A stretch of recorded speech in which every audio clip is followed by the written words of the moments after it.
All right. Yo, what is up, guys? Welcome to the Tony and Dakota podcast. Make sure you like, subscribe. We haven't been telling you guys that very often, so hopefully you've been doing it. Share. Yep, share. But today we have a special guest.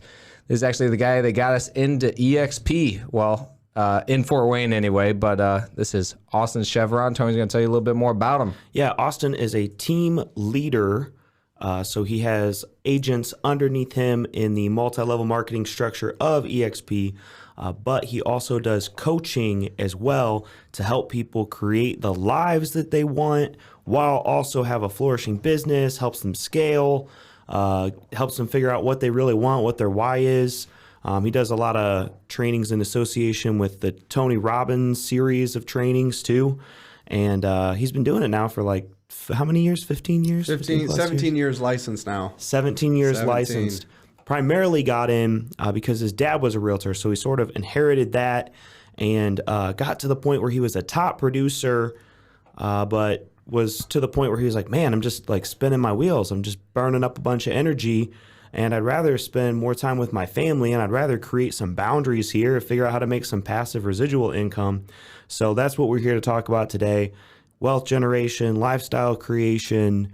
Austin Cheviron. I love it, guy. That's awesome. That's pretty good. Did you like stalk me? Yeah. That's good stuff, man. I do an incredible amount of research in 15 minutes and create the That's good. create the questions, go through LinkedIn, Facebook, Instagram, try to like get an idea who you are and whatnot. Yeah. I got a couple surprises in here, No, so we'll that's see. good stuff. I always say I've been around real estate for over 30 years now, and I'm 37. So it's a scary life when this is all I know. Yeah. Like some days I just wanted to work at like a normal factory and then work my way up the ladder. But I'm sure that eventually the ladder would be there'd be no more steps, and then I'd probably get back into real estate. Right. Yeah, that's Yeah, like there's a no cap here. 45-year ladder. There's no cap. There's also no floor, which is probably why most people get out. Yep. So there's no floor. So you think everything's going good until you're spending all your money and not making any money. Yep.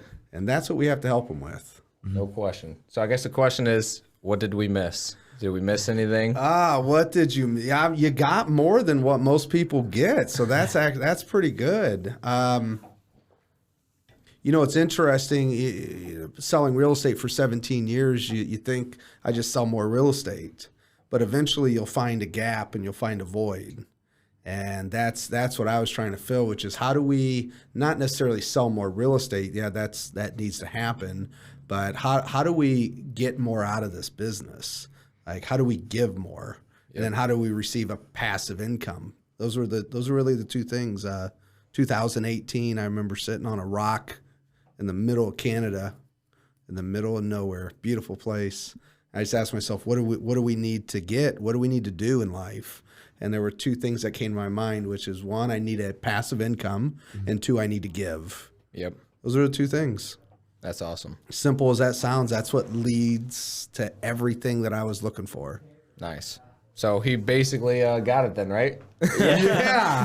Well, when you find your North Star, when you run the decisions through your filters, that was my filter. And when decisions come, it's really simple. Does it fit or does it not fit? Does it continue down my road? Yep. And when I saw this model, it was really easy. Yep. I get people texting me from India saying, "Hey, just sat through your training. It was awesome." Wow. That's crazy. Or India. And I'm just wondering, like, did he just send this in English to me? Or is it he goes to Google Translate, puts it in there. He's like, "Hey, I was just in this thing." Yeah. So how long have you been with EXP then? Like, were you with somebody else before and then you switched over? Because I know EXP hasn't been around like a stupid long time. No. So EXP, I believe, is 11 years, but here in northeastern Indiana, it's really about 2 years. Okay. And so I joined just about 2 years ago. It was November 21st. That's almost the 2-year anniversary. Wow. That's the 22nd. Yep. Yeah. So when I first ran the filters, which is, does this help me give more and does it provide me a passive income? And the answer was hell yes and hell yes. And once I was just coaching a guy today, I told him, once you find your North Star and then the things run through it, opportunities, and they align, you have to jump. Yeah. Like, you've already made the decision. You got to jump. And if you don't jump, then don't call me. Like, not don't call me to join EXP, but just don't call me if you're going to be the type of person that knows what they want, and then you're a big procrastinator and you won't do it. You'll get stuck by fear. Like, you got to get past that. Yep. I got a little bit of a selfish question then. So how did you find out what you wanted then? Like, did you go to a seminar where you really got deep? Did you go on an oasis by yourself where you sat down? Or like, a lot of times you get stuck in the day-to-day to where it's like hard to figure out what you actually want or why you want it. Like, how did you find that about yourself? So Tony Robbins, as you had mentioned, Tony Robbins, after reading and listening and everything, at the end of it, it was always about giving. Mm-hmm. So, they always say, start with the end in mind. And the end was, how do I give? And if I give, all the smart people, all the people that are past me said, this is where you're trying to go. Yeah. And at that time, I didn't get it. But I just knew if I did this, it should lead me to where I'm supposed to go. And then I thought, well, what else can I do with giving? I told you I was sitting on a rock in Canada. It's where I go to think. And I just thought, okay, giving's great, but if I'm broke, I'm not that nice of a guy. Mm-hmm. Like, I need some money. Yeah. Because if I don't have money, then I'm going to stop giving and I'm going to go to work. So then I realized I need a passive income to go with my giving. So I figured if I could do those two things, and the passive income just came because, I realized I've always been good with numbers. I've always liked money.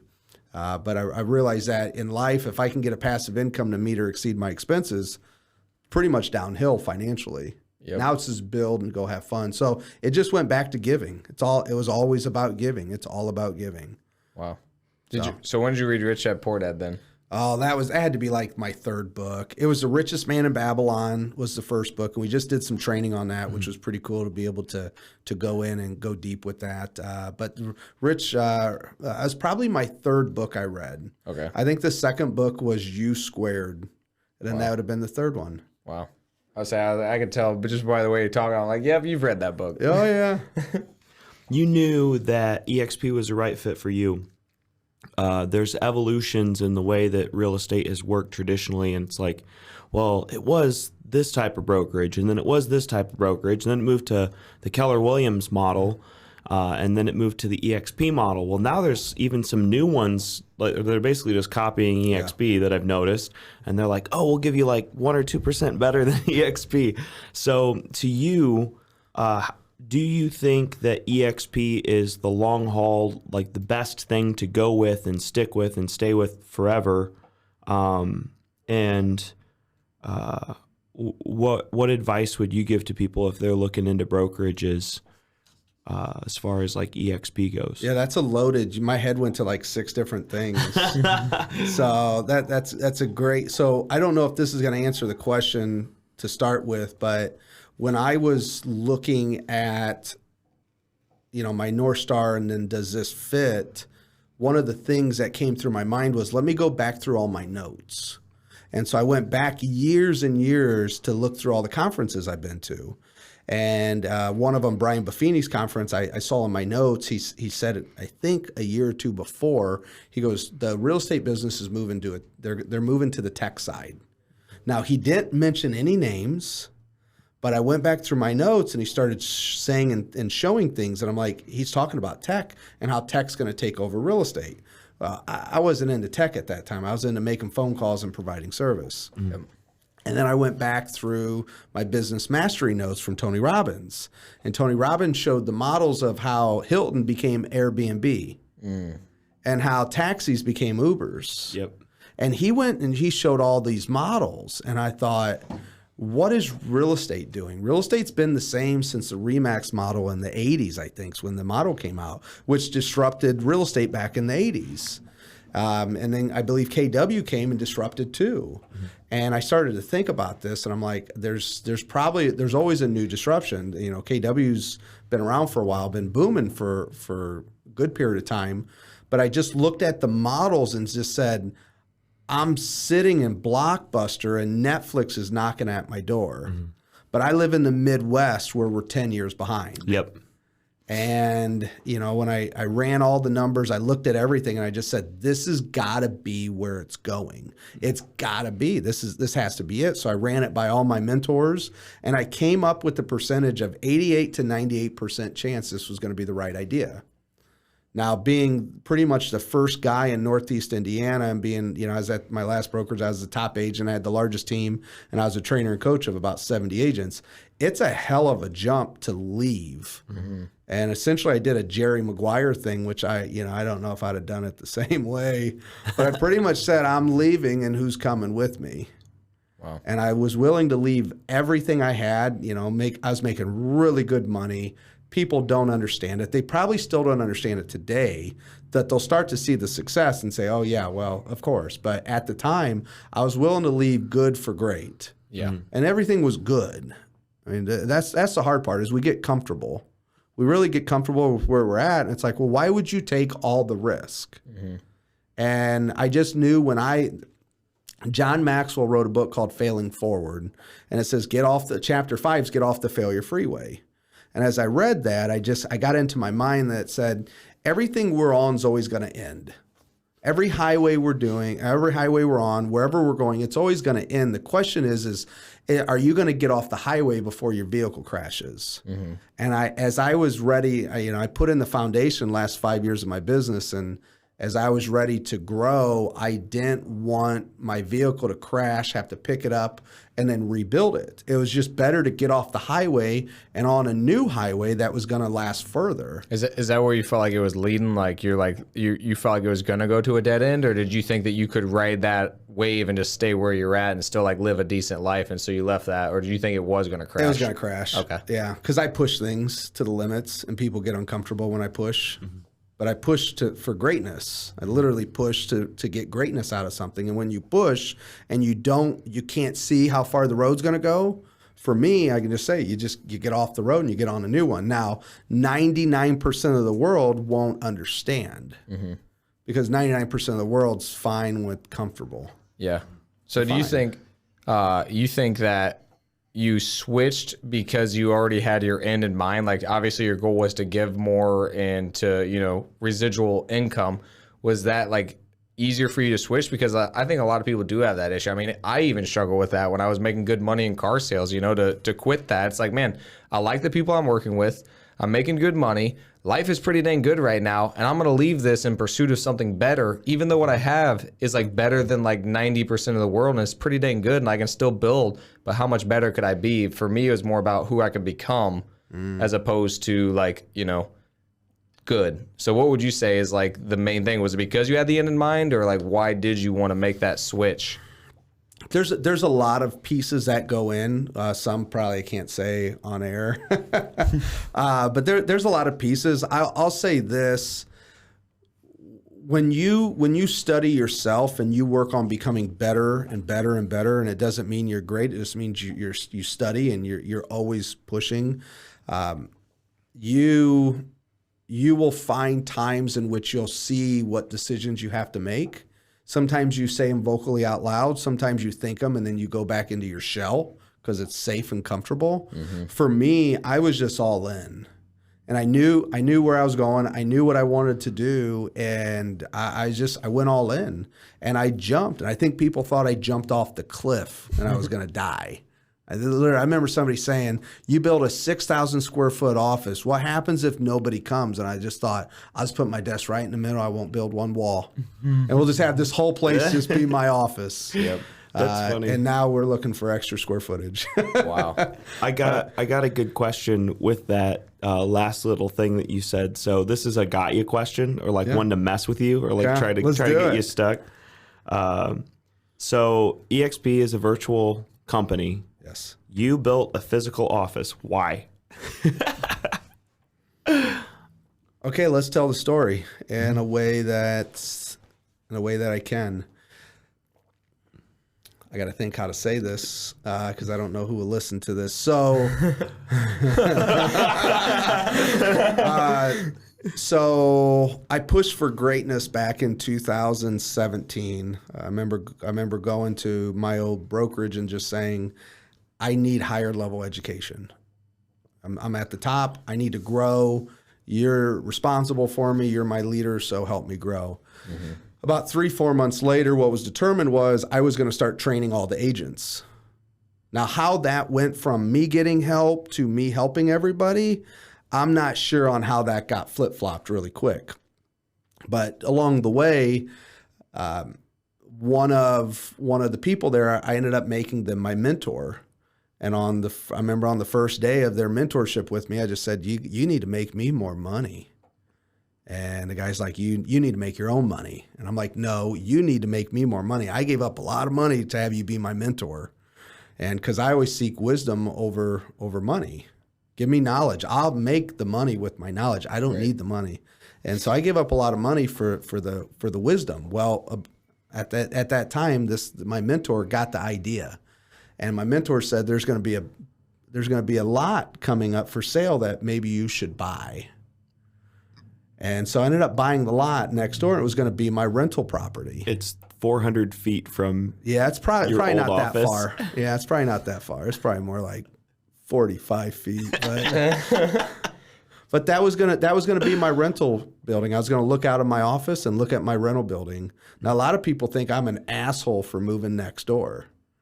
And if they only knew how it all happened, that wouldn't be the case. But I watch my story on how I tell it and what it is, because I only want the best for everybody. Right. And so we ended up building a building right next door to where I was supposed to work. I mean, what a great rental property! I literally look out my window and I see my building. Yep.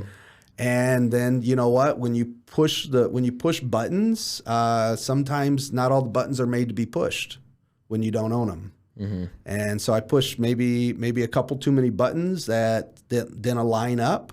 And next thing you know, I ended up moving next door into my rental building, which everyone thought I had probably some master plan. And when you look at the road and you unravel it, it was only there because I pushed for higher education. I pushed for doing something better. I grabbed the wisdom instead of the money. And it's just a beautiful story on how it gets unraveled when you actually know all the pieces. And I can only tell so many of the pieces right now. But anybody listening, I would just suggest keep trying for greatness.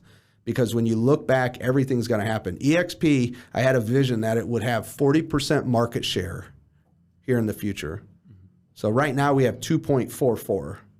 I have a vision of having 40% market share. I just don't see how it doesn't happen.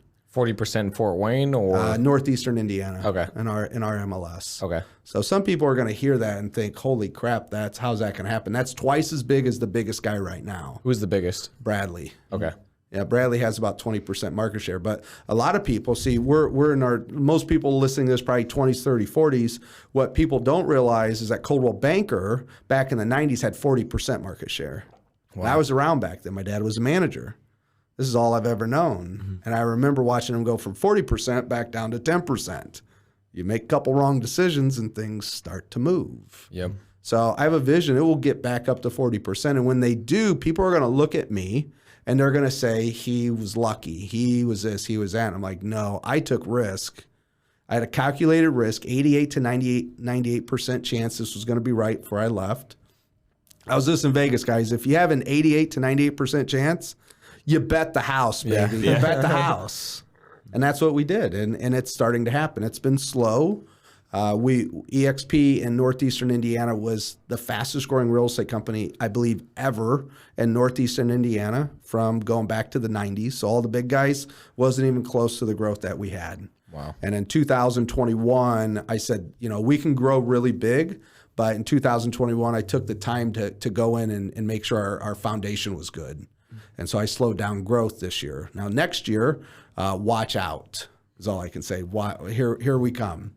That's awesome. And I was just hanging out with Uncle Grant last week. Oh, yeah? You guys know Uncle Grant? Yeah, Uncle Grant said, go piss some people off. So he said 50 million people love me and 100 million people just haven't been converted yet. That's awesome. So, yeah. Well, come on, man. Just tell your story, right? Yeah, Uncle Grant. Grant to be like, come on, man. I want to know all the details. Let's tell you're trying to piss some people off. Let's piss some people off. Let's do it. He goes, they're just not converted yet. That's what Uncle Grant said. Yep. Were you in Miami then? I was in Vegas. Oh, he was in Vegas? He was in Vegas for EXP Con. Oh, for EXP? Yeah, we Yes. missed it because it was the same weekend of our seminar. Wow. Yeah. Dang. I had a front row seat right next to his wife. I was sitting with the billionaire somehow, which Wow. was too stinking cool. That's crazy. So I was right in I had like the money seat. I was right in the middle, in the front, on the alley, on the row. And Grant at one time he told Glenn, because Glenn Stanford's Stanford. Okay. Yeah, Stearns was there too. Oh, multiple billionaires. It was too cool. But to watch them two talk is pretty interesting. One's complete extrovert, one's complete introvert. And Grant Cardone said, "Glenn, I got something in my pocket you don't have." And it was like, oh, where's this going? And he pulls out his poker chips and he has a stack of 25,000s. Oh my gosh. And next thing you know, he's throwing them in the crowd. Oh my gosh. Yeah, it was a fun little couple minutes there to watch that. But he said something, Tony. I know you want to keep. I love your questions there. You're looking, but I want to say something that for anybody in real estate, this was absolutely key that I picked up on.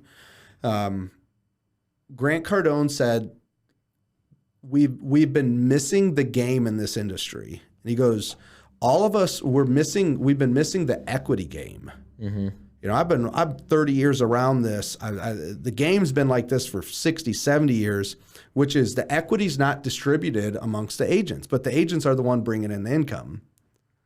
What do you mean by that? So all the agents are the ones bringing in the income for every brokerage. You take away the agents, brokerage is bankrupt. Agents do all the work. But guess who gets the equity? Guess who gets the ownership? It's just the owners. Right. And Grant's like, you've been missing this game. I mean, you think of the billionaires, you think of the millionaires, they're all owners of companies. Right. They all own the company. It's not the workers that normally make it. Right. It's the owners. And us as real estate agents, we're just the workers. We're essentially the workers. It's no different. Correct. And he's like, the game's in equity. He goes, at this company, they make you an owner after your first transaction. They make you an owner. And a little light bulb went off, and I'm like, I've been telling people, and I truly believe it with my heart, that it's in your best interest to own a house compared to rent it. Right. Like they said, net worth of a homeowner is like 40 times more than a renter. Right. So own the house. I get it. We all sell that dream. Yep. But guess what? We rent at our company, and we have for years and years and years and years. We just rent. And we're fine with it.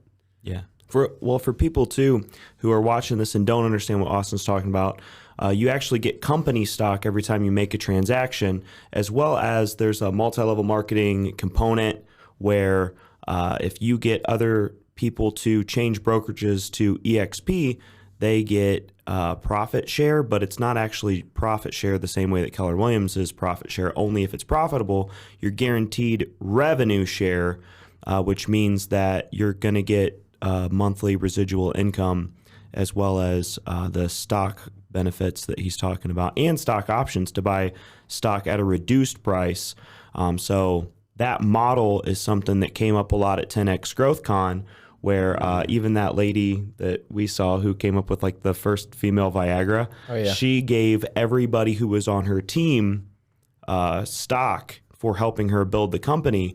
And so that strategy ends up being more of a win-win for everybody involved, because it's like, hey, if we do well as a company, then you do well as an individual too. And, you know, like that win-win philosophy is something that keeps getting pounded in Dakota and I's head every time we go to a personal development seminar, every time we listen to a podcast, listen to a book. It's become more and more prominent. So that's what Austin's talking about. There's an ability to gain company stock. And I was going to ask you some of your numbers too, because I know you have company stock. Yes, I do. How much do you have in company stock? The company, just as a general idea, has awarded me around $200,000 in thank you fees. Yep. In about 2 years. Wow. So what's sick is part of those are through our revenue share program, which is what you call the MLM side, which really I look at as the best partnership ever. Because I'm here with you guys. I care about your growth, but yet we have no contract signed, and you guys don't pay me. Right. But yet I wake up thinking, how do I help you guys? That's the best partnership ever. I've never seen anything like it. Yep. All the other partnerships, like, hey, we're 50-50 owners, and why am I working today and I think you're hungover? You know, that Yep. that's other partnerships. Like, God, how they need to do this, or I put more money in than them. This partnership's beautiful. It is completely a beautiful partnership, and that's what I found. Yeah, we talk about rental properties and investors. Get this, what EXP pays me a month for helping their company grow is about the same as owning about $1 million in real estate right now, and I'm at the base levels. Mm-hmm. How much would you estimate that you bring in a month residually from just like from people underneath you? So we have about 70 people in our organization right now that stretches across, I believe, 6 different states, Including me and Dakota? yes, including you two. Those two are important. There's about 70 of us. Now, the majority of them are here in Fort Wayne because that's where I'm at, and that's where a lot of the work happens. But we have business partners throughout 70. We have 70 business partners throughout 6 states, and that on average right now is about 70 pays somewhere between $3,000 and $6,000 a month. Wow. So of complete passive. Yeah. I don't do the accounting. I just have to have a bank account, and it's completely passive. It comes in, and I look at my rentals, and I love my rentals, but man, I got to pay for them. I got to maintain them. And to make $5,000-$6,000 a month for my rental properties compared to this, Yeah. It's way easier. I'll take both. Don't get me wrong. Yeah, I'll right. take both. How many rental properties do you have? So I have somewhere between 33 and 40. Okay. So I think that I'm probably a different investor than most people you talk to, because I don't know that answer because I haven't taken time to count them. Yeah. And now somebody might say that sounds like a horrible investor. But since the time I was 18, I bought my first house when I was 18. I started buying rentals when I was 19.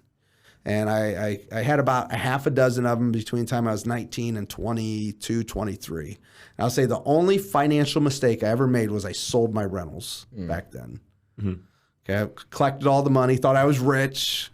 Now me being rich and back then was completely different what I thought was rich. But I learned something from that time until about a handful of years ago when I started back up. And that I asked people, do you have rental properties? And if the answer was yes, I did, but now I don't, 95% of the time when people don't have rentals, I asked them why, and they said they were a headache. They're a headache. And I'm like, well, did you manage your own? And the answer was yes. Right. And so for me, what I found was, I think, and this is just me, I'm an odd duck. Mm-hmm. For me, I don't want my investments to be an investment of my time. I want it to be an investment of my money. Mm-hmm. I'm not looking for another job. Yeah. I had that job. I had the calls at 2 a.m. My door got kicked in. You need to put a new one up. And I'm like, put the couch in front of it. Are you kidding me right now? I'm sleep. You call me again, I'm going to kick you out. Okay? Like, that's unacceptable. Yeah, I think that's the difference too when you look at the cash flow quadrant. The employed person, the self-employed person, the business owner, and the investor. You're trying to move to that I quadrant with your rental properties. Have your money make you more time. Yes. Rather than trading your time for money as a self-employed person where you got to actually go fix the door, or having somebody else that you can have on call being the business owner. Yes. Like you're not creating the systems or hiring the people. You're just at the point where you're like, I'm an investor. I'm investing my money. I need more time. Yeah, I'm not looking for another job. And that's where I see most people, they fail in this, in the investing role. And I know where you start and your viewers might do a lot more. Maybe they do, maybe they don't. For me, my key was to stay out of the way. Yeah. And so I'm a licensed real estate agent. I sell a ton of real estate. Mm-hmm. I don't sell my own rental properties. Out of the 33 to 40 I own, I've only seen 3 of them. And they're all here in Fort Wayne. Awesome. So tell me how that makes sense to most people. It doesn't. And I'm not saying I recommend that. I highly trust who I hire, and I stay out of the way because I've realized I'm my biggest problem. Yeah. So I stay out of the way. And you know what? They pay me every stinking month. Yep. And they're really nice. And guess what? They've gone up in value too a bunch lately. Right. So. I say the main reason that we like to invest in rentals is mostly for tax benefits. So while you're flipping, you can be flipping, making all this money, but then you get to use your rentals to write it all off because they depreciate. Yeah. So that leads me to my next question is like that $3,000 to $5,000 that you're making from EXP. Like, what does that count as? Is that like interest income, like dividends? Is that regular income or? Great question. I believe that should be counted as regular income. Okay. So unlike my rentals, my taxes, I just hired the right people and I stay out of the way. Yep. Now I want to understand to a certain extent, but the more I understand something that I really don't want to have anything to deal with, the more time it costs me, the more I get in their way. And I know for me, if I have clients that are telling me what to do, I'm less likely just to grab the bull by the horns and do it. I'm like, okay, well, if you want to get in my way, then guess what? Yeah, I'll do less and you can be involved and you'll lose. So it just goes back to hire the right people, partner with the right people. And when you do, you can own a company and you can step back. Yep. And you can let the company grow. And so for me, that's just kind of my philosophy as I grow. I just want the right people. And I want to be able to make sure if I have the right people, I trust the right people. And there's certain levels of, due diligence, but in my rental game, I step out of it and I look at the monthly statement. I see how much money I made and I just figure out what's the vision for that. How do I continue to grow it? So I haven't set my goals for 2022, but after hanging out with Grant for a couple days, you guys know how 10X became? I do not know the story of it. Have you ever heard that? How 10X? No, not specific. That name specifically. No. So you guys can watch on YouTube. Watch their interview together. It's pretty cool to watch. But Glenn Sanford asked Grant Cardone, "Where'd this whole 10X brand come from?" And Grant Cardone said, when the market crashed, I had $50 million of debt, and the bank called me to pay it. And he goes, and I had the money. That's why they called. Oh, snap. Yeah. He goes, I had the money. And he goes, how the hell did this happen? And he said, if I would have had $500 million of debt, they wouldn't have called. Yeah. So he's like, I had to 10X my problem. Mm-hmm. And so I was thinking, I've been in a sauna lately. I just cleared my head and I'm like, I need to double my debt next year. Mm-hmm. So I was just talking to my dad yesterday about my net worth and that. And he goes, yeah, and you owe the bank all this money. I'm like, hell yes, I do. Well, I think he said something that was really cool once where he was like, hey, man, if you owe the bank $100,000, that's your problem. If you owe the bank $100 million, that's their problem. Yeah, I'll say this. I got some really good debt. Yeah. And I'm proud of having my debt. How much debt do you have right now? Do you know? About $2 million. Okay. Nice. So I love my $2 million of debt. I go home at night and I go to bed just fine. Yep. That's funny. I think we have just about the same amount. Like we're like 2.3 or something like that. And it's like sometimes I'm stressed out about it, and sometimes I'm like, this is good. This is helpful. I thought we were closer to 3.5. No, that we have like 4. Oh, maybe it is. See, when you have good debt, you don't really care. Yeah, that's true. Yeah. Cody doesn't know. Well, that's interesting. Yeah, I know we have 4.2 in properties, and we have 1.2 in equity. So yeah, I guess it's about 3. It's close to 3. Yeah. Never mind. Yeah, it's good. About close to 3. Yeah. When I pay 4% and I collect 15, the math works pretty well. Yeah, you're okay then. And it also helps you. I mean, I've been telling people this for a while, and a lot of old time investors like thought we were crazy, but when inflation happened like this last year, like you just like double dipped, like you just made out so well. You got appreciation of your properties, and you got more money now to pay back that same amount of debt. Like it was a hedge. It's a hedge against inflation you won too. So much because you had that debt. It's funny, about 4 years ago, I had a vision of I need $500,000 in appreciating assets and $500,000 of cash flow. Yep. And I need to get in at $500,000 on each while this market's still low. And we did. We started, and that's one of the building was, I'm hoping, is an appreciating asset. It definitely doesn't cash flow. Yeah. So that building, I guess I didn't even know you're moving over there. I thought Trademark was going to move into that and you're sharing it or something. What happened? Trademark's next to us. If you haven't been up north, go look. They got their own about 8,000 square foot building there. Snap. So you're just using that one straight up just for your office and for your people, and then you're getting rid of that one where your office is currently?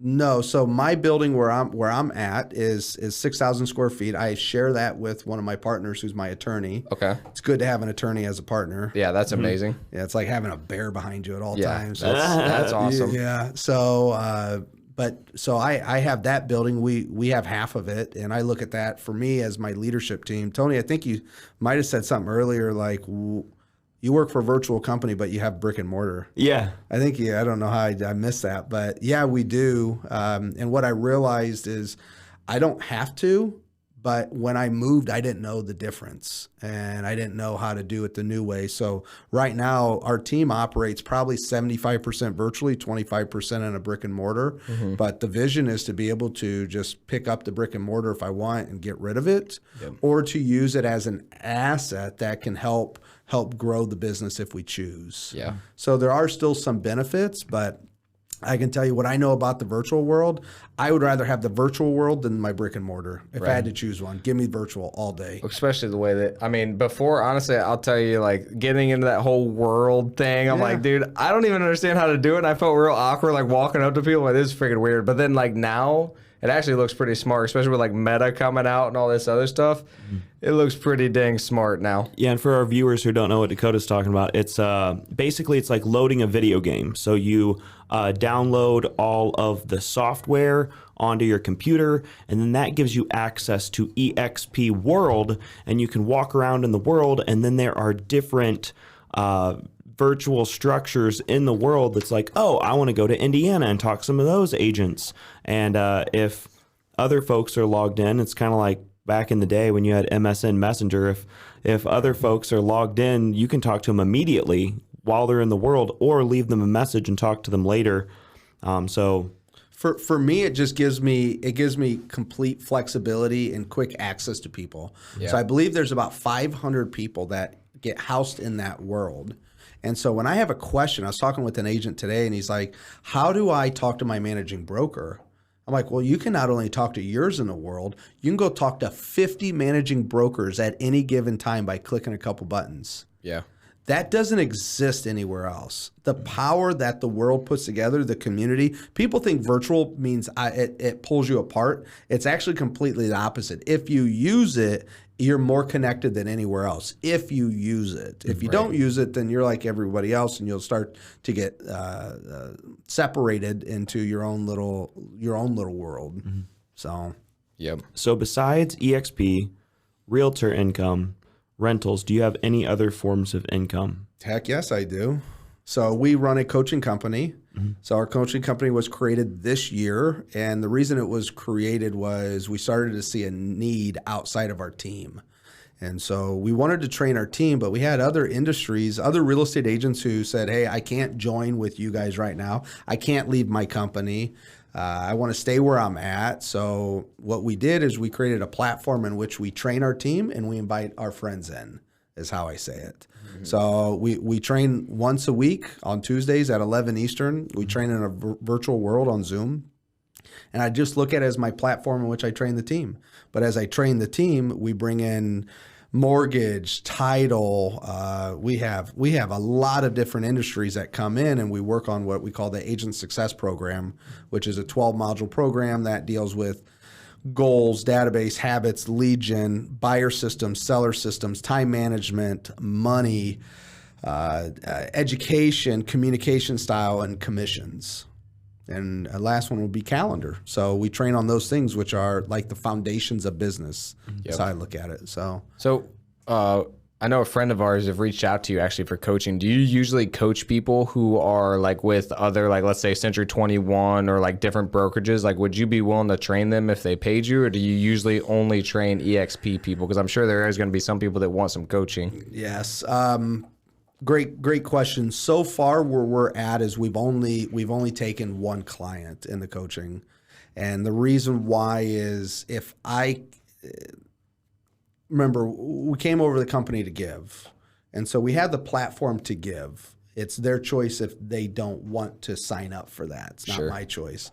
But we have a lot of people ask us, can we train one-on-one? And realistically, the answer is when I tell them the number, they're not going to do it. Yeah, it's hard to be worth it. Yeah. For both of you guys. Yeah. So unless I can see mass scale in their business, and I'm not interested in trading my time for my money and doing a one-off. It doesn't interest me at any rate. I shouldn't say at any rate. That's a stupid comment. Yeah. But There's going to be somebody that you probably be like, all right, I'll train you. I take that one back. But at most rates in northeastern Indiana, it just doesn't make sense for people financially to pay me for my time. Now, I'll the same thing I might charge 6 figures to coach somebody one-on-one, I'll do for free within my business and my organization, because as they grow, I grow. Yeah. And it's exponential. Right.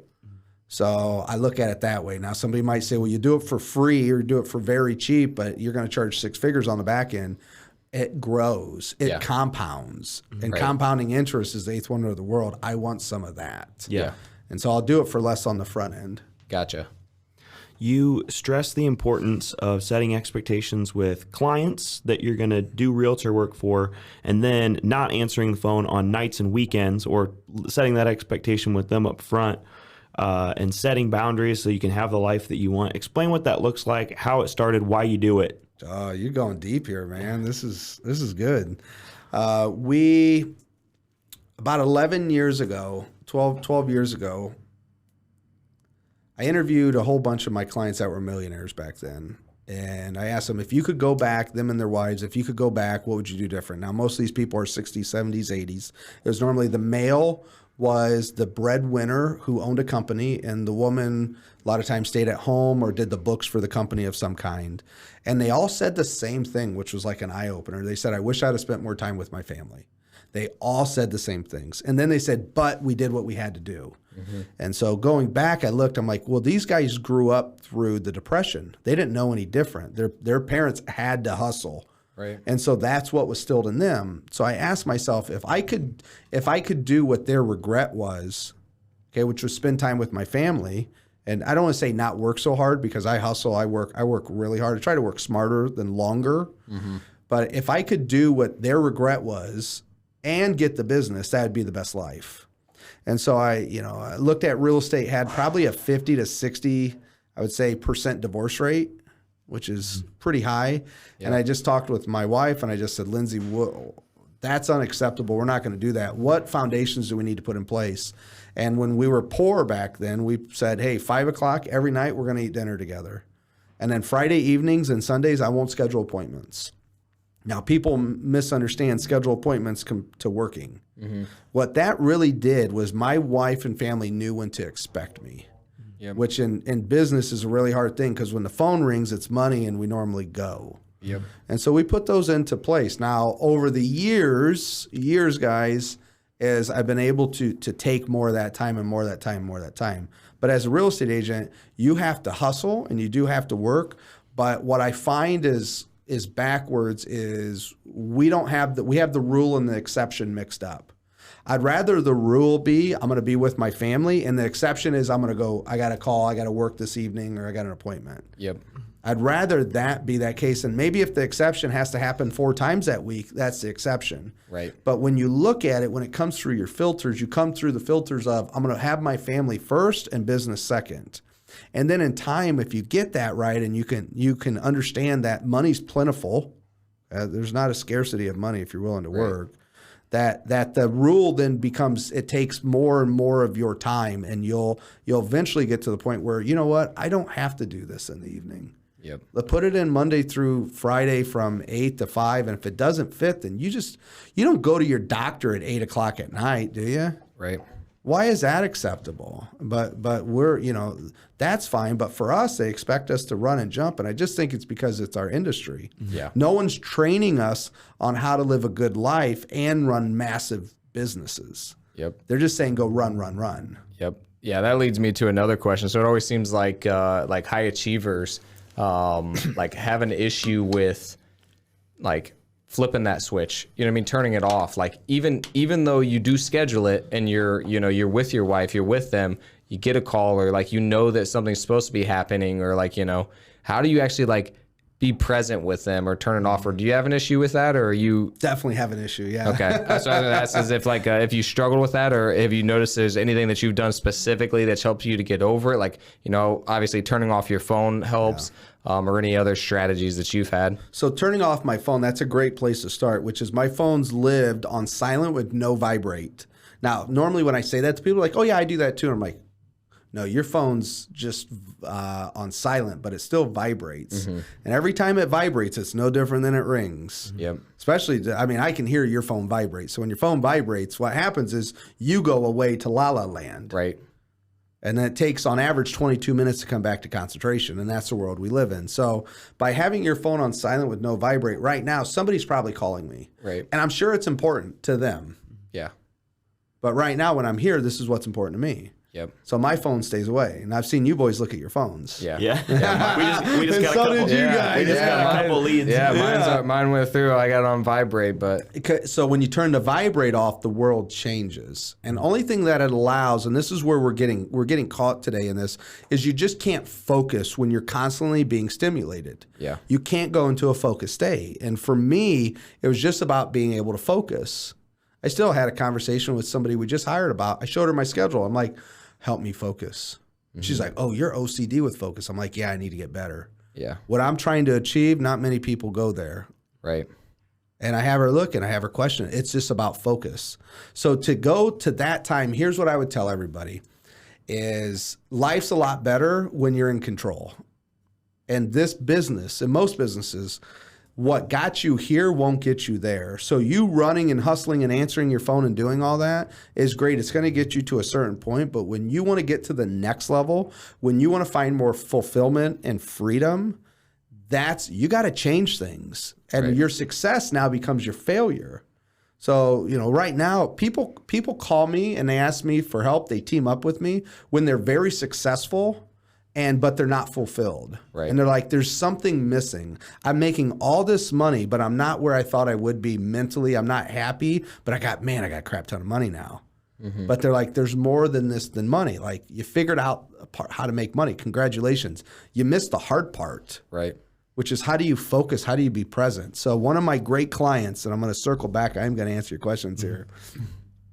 One of my mentors and great clients once told me, he goes, love, when we're talking about family, he goes, love is spelled Time. He goes, don't worry about how good the time is.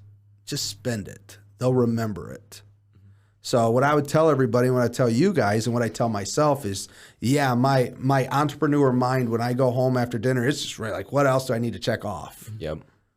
But I'm there with them. They see me there. So maybe I'm not perfect.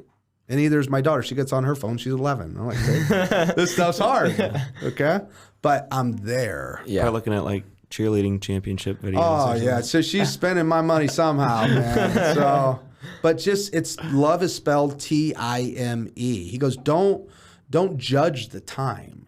Okay. I started to try to judge it. Like, how do I become more present? He goes, don't do it. Just spend it with them. I definitely feel like that's what I struggle with a lot is like, man, I'm not even here. Like, we're not doing anything fun. Like, what should I be doing? And like, yeah, and then you start to like almost like not even want to spend time with them because you're judging the time so much that you're like, holy crap, like now I'm stressed out because I'm not doing good enough. And then you just get in this big cycle where you're like, holy crap, dude, I just want to like go back to work now because I'm stressed out about if I'm good enough time or spend the right amount of time with them and stuff. So I think awesome. when they grow old, they're going to remember that we were there.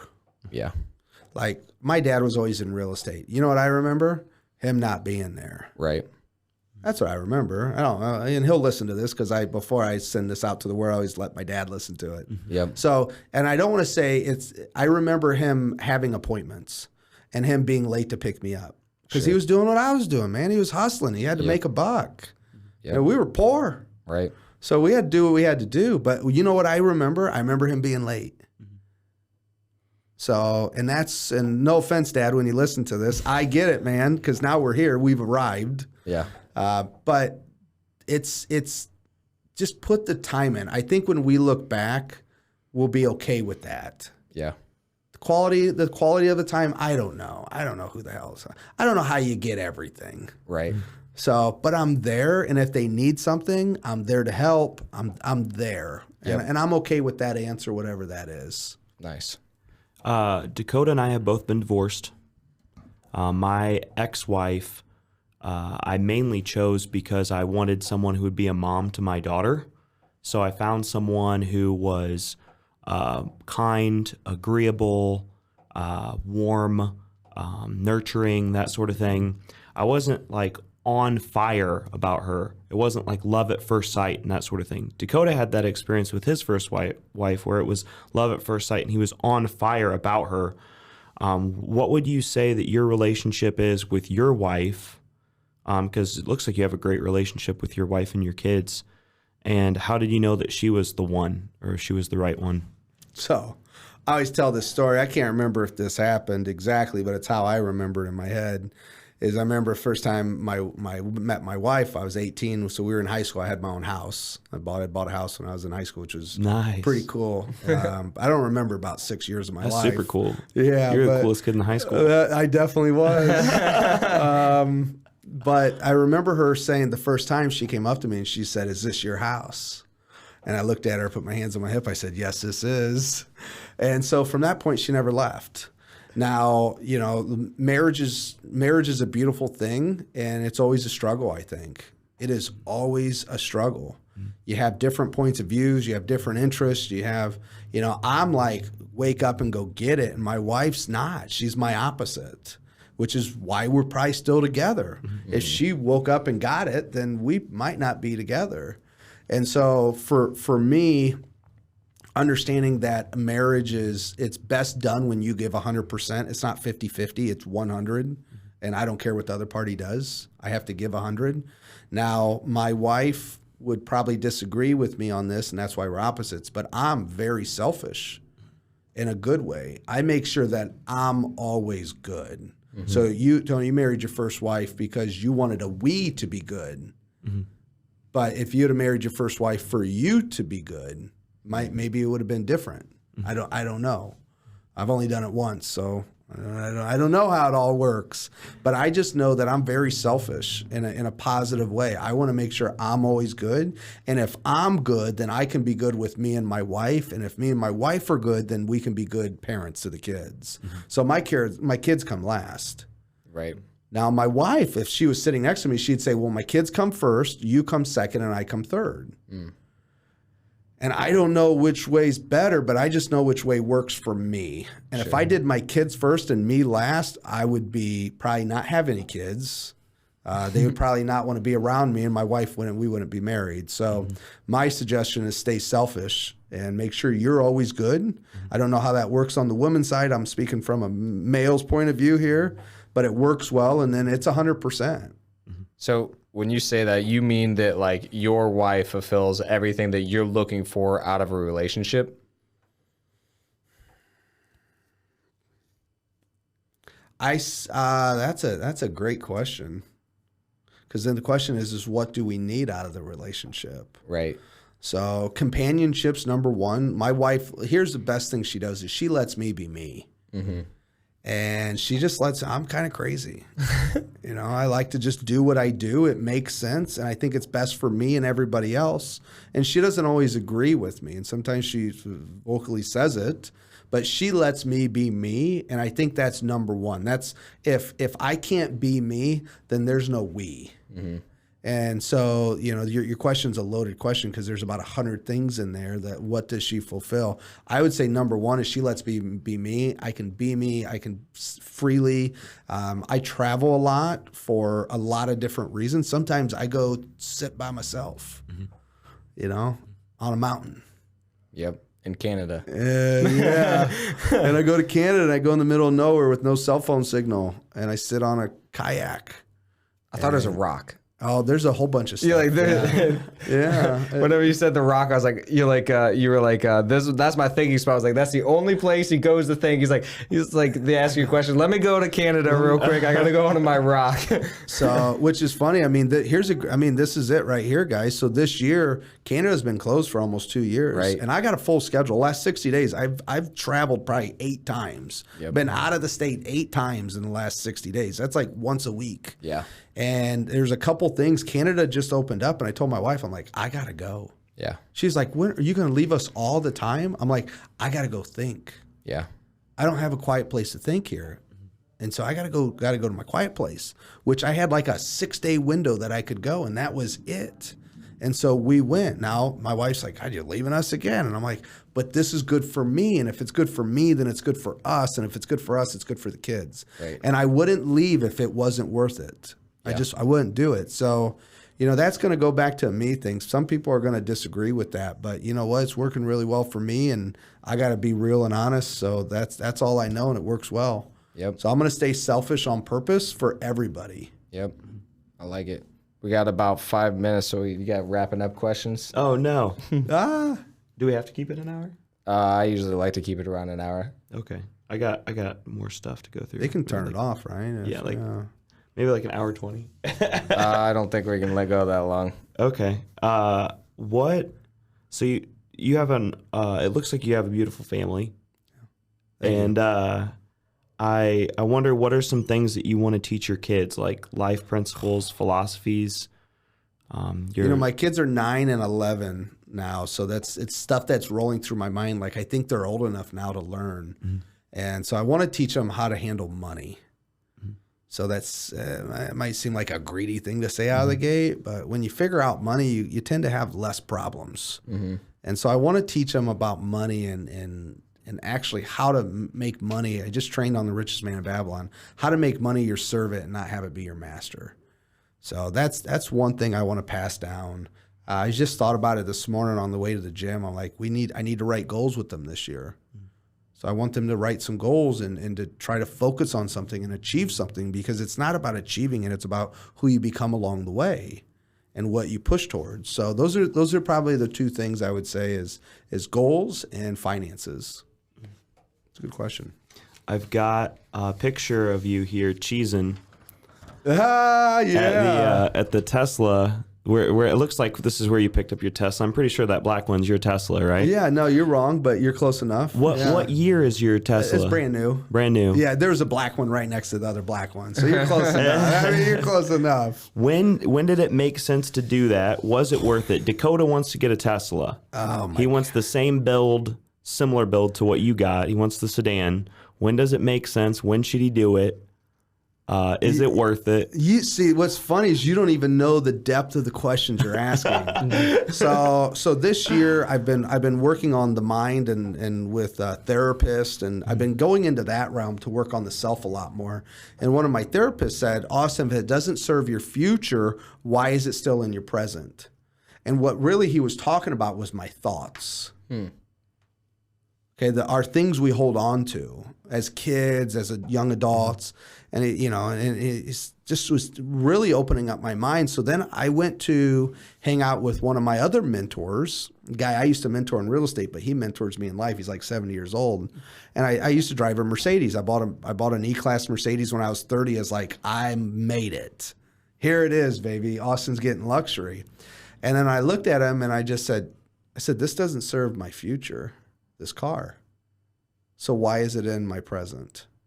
And I started asking myself, well, what serves my future? And well, I need a vehicle that can do some work. Well, for me, work is automated. I need to make life easier for me. I need to save me time and money. And so that's when the Tesla came in, and I'd tell you to buy one tomorrow, man, is all I would say. And let me say this too. It's not only a cool car, they are so fast. Oh, yeah. They are so fast. I mean, just the speed alone, you should buy one. I was in my friend's Lamborghini. He was driving around. I'm like, yeah, my Tesla's this fast. Yeah. There's no question, dude. I worked at Dodge, and, we had the Hellcat. It was like 700 horsepower. Nothing. Nothing compared to the Tesla. So I go home, I plug it in, and it costs me pennies, and I save time. Yeah. So it's a time thing for me, and I'm not regretting that purchase at all. How much was it? I think I'm all in it for like 50. Oh, 50? Was it? Yeah, I got the dual motor. Yeah, brand new. Is it a Model 3? Yeah, with the dual motor. I mean, for $50,000, my Mercedes would be 80. Yeah, so I want a Model S. So I want the Model S. So then I'm looking, dude, a Model 3 I think is a no-brainer. The Model S, it's $100,000. I'm like, I don't know about buy that. another house. Buy Yeah, the 50 and go buy a exactly. rental house. Exactly, Your later self will thank you. Yeah, that's what I'm thinking too. It's like, man, I might as well just like the Model 3 is like not a whole lot different, but then also like the Model S is where I really want to end up. So it's like, should I just keep waiting or should I get the Model 3 now and then upgrade whenever I can? Delay gratification. That's the key to life. Delay gratification. Yep, that's what I was saying. It's like, well, I might as well just like keep working for what I really want, which is the Model S. And If you can't say hell yes, then you say hell no. That's a filter I run my life through. Okay. If you can't say hell yes, then you say hell no. yeah, Can you say hell yes to the Model S right now? No. Then you say hell no. It's an easy. No. You don't even have to think about it anymore. I would say that if I was still working at the dealership, I could say it a little easier just because it's like, oh, I got this income, I got this income, I got this income. It's like, but now I'm just like, nah, I'll get more houses. I got 4 more big questions. What is your biggest struggle right now? What do you need help with? What can we help you with? What's your biggest struggle right now? So I'm going to set a goal to double my debt next year. So you guys can help me with that. Okay. That's what you can help me with. Where my struggle is like anybody else. It's just the next level of focus. It's asking myself what needs to be in my calendar and what needs to not be on the calendar. And what's on my calendar now, what got me here won't get me there. That's the hardest part. It's because you see the success with what you do, but if you want to get to the next level, you have to let go of what got you there, which is really, really good stuff. It's very tough. And you need people in front of you that can see to say, hey, now's the time that you stop doing this. So it's focus. And I think it's always focus. It's a great question. We do a lot of personal development. You do a lot of personal development. What's the best seminar you've ever done?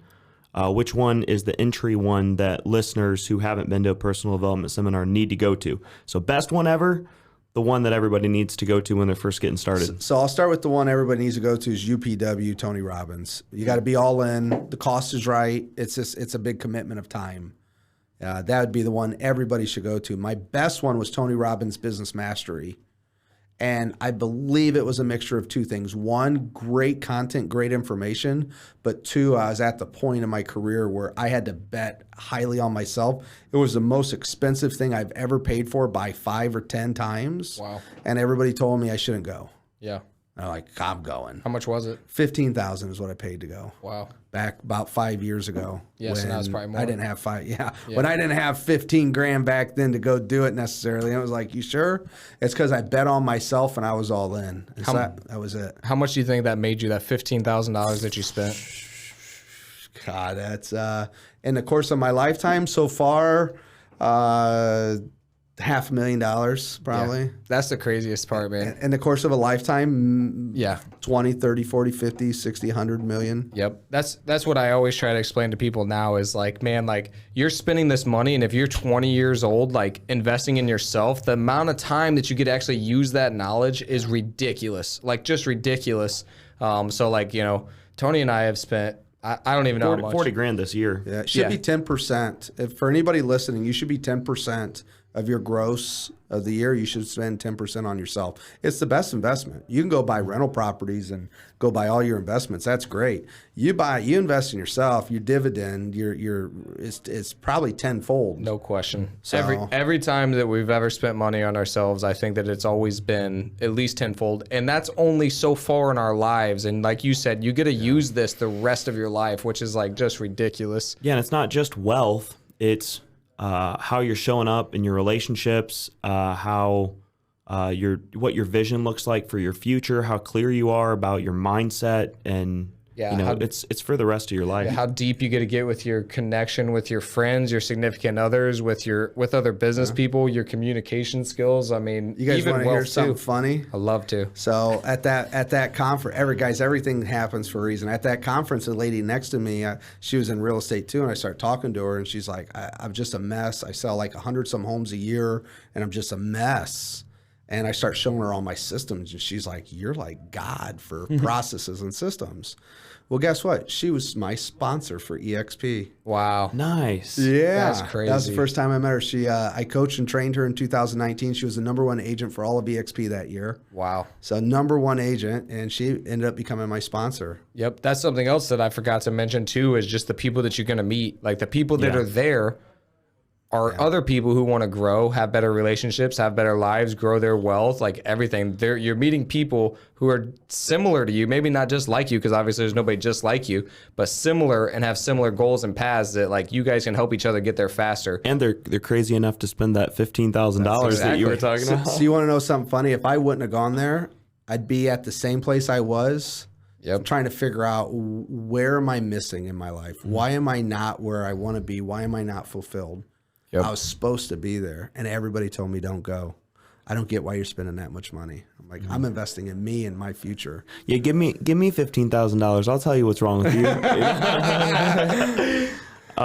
What book have you gifted more than any other, or do you recommend that people like absolutely have to read, like the number one book? Two books. Richest Man in Babylon, first book I ever read. We just did, I probably given away 100 to 300 copies of those. Actually, we just did a training for everybody in our platform, and I sent a book to them for that, so they didn't have any reason not to read it. So we give that book out, and then the other book we give out is called U Squared. So it's normally one of the first books I recommend because it's like 60 pages and it's every other page and it's kind of big font.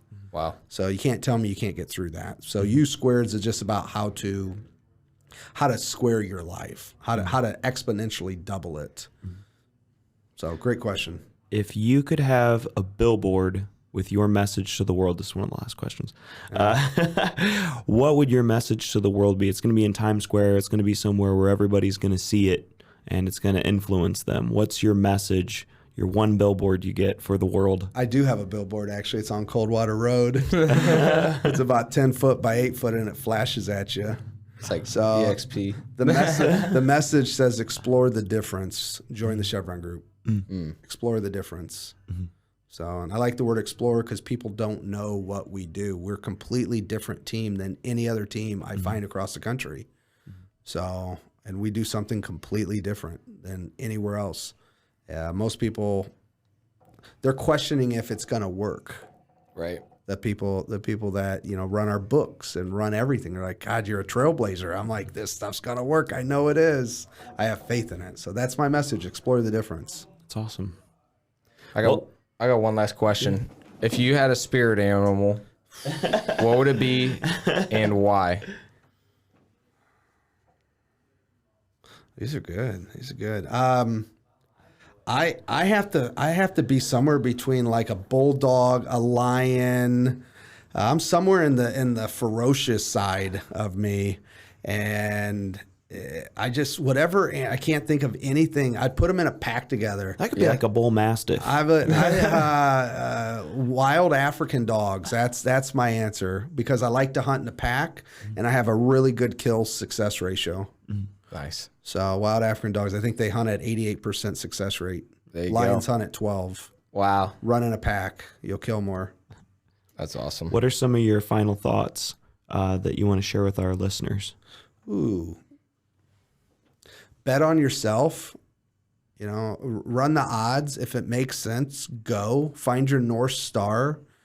Find some filters in your life that make sense right now while you're not in the storm. That way, when the storm comes, good or bad, when the wind blows, you know which direction you want to go. And when it makes sense, jump hard and jump fast. The world won't agree with you, and that's okay. You don't want them to. You don't want to be with the world. You want to be at the top of the ladder. You're going to be by yourself, and it's lonely when you get there. But guess what? There's a couple other crazy people that made it to the top too. So just find them, lean on them. They'll appreciate your guidance. They'll appreciate your hunger, and just don't ask them. Ask them just for their wisdom. Yeah. So someone that has it will appreciate somebody that just says, "I just need wisdom. Help me with that." Yep. So go seek wisdom. How can our listeners get a hold of you? Probably the easiest way is going to be to call me. Now it is because I do still look at my phone, but I would say just call me and leave a message. So, and that might seem simple, but my number's 260-466-3757. So call me, leave a message. I'll get back with you if it's probably not going to be the most important thing to me at that given second. But I return every phone call I've ever received. It's a pride thing. It's a business thing. Yep. So I return them all. But just call me. I work by relationships, and relationships are normally done best voice to voice, face to face. So I'd love a phone call. If you want to know more, definitely call me and I'll give you a call back. Awesome. Cool. Thanks so much for watching, guys. Make sure that you like, subscribe, share, do all that stuff. And yeah, can't wait to see you guys on the next one.